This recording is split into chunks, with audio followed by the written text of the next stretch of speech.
In 1 Kings 2, David is nearing death. And he gives a charge to his son Solomon. And in that charge, he tells Solomon to be a man, which raises the question, what should biblical manhood look like? Ladies, be prepared to elbow your husbands during this drosh. Let's consider 3 verbs found in 1 Kings 2, verses 2 and 3. There's hazak, which is translated be strong. There is hayah, which is translated be in the phrase be a man. And there is shamar, which is translated keep in the phrase keep the charge. All 3 of these verbs are in the sequential perfect tense. If that confuses you, I was confused preparing this drosh.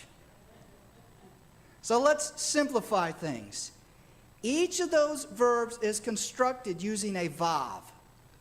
A vav is a Hebrew letter that looks a little bit like a nail. And it functions similar to a nail. It's a conjunction that connects things together. So these 3 verbs are functioning to link things together like boxcars in a train.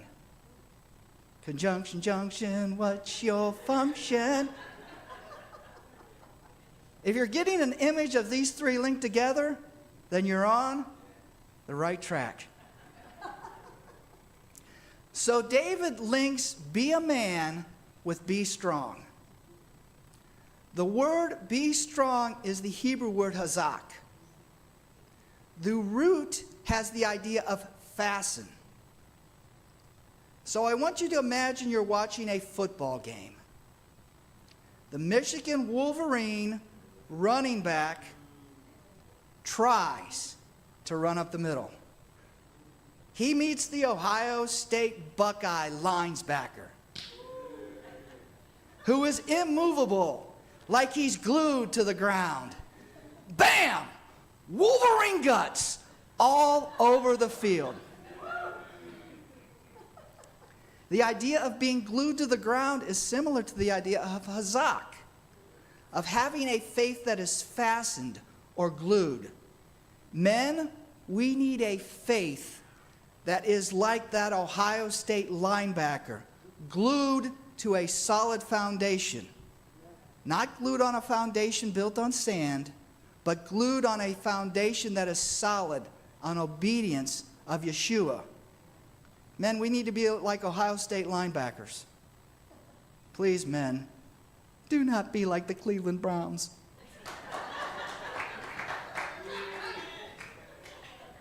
David also links be a man with keep the charge. That's the Hebrew word shamar, and the idea of keep is the idea of guarding. So let's say that Michigan Wolverine linebacker is trying to get the Ohio State Buckeye quarterback.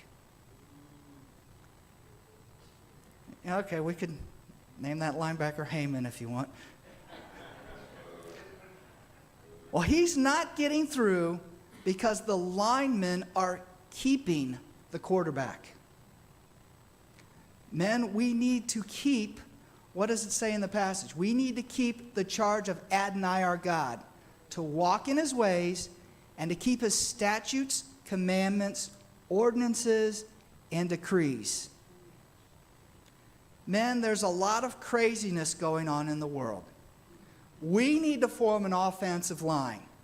We need to be immovable. All that craziness is not going to happen in our congregation. All that craziness is not going to happen in our houses. All that craziness is not going to happen in our lives. And if a brother or sister is walking down a path of sin, oh no, not on our team. You got some splaining to do.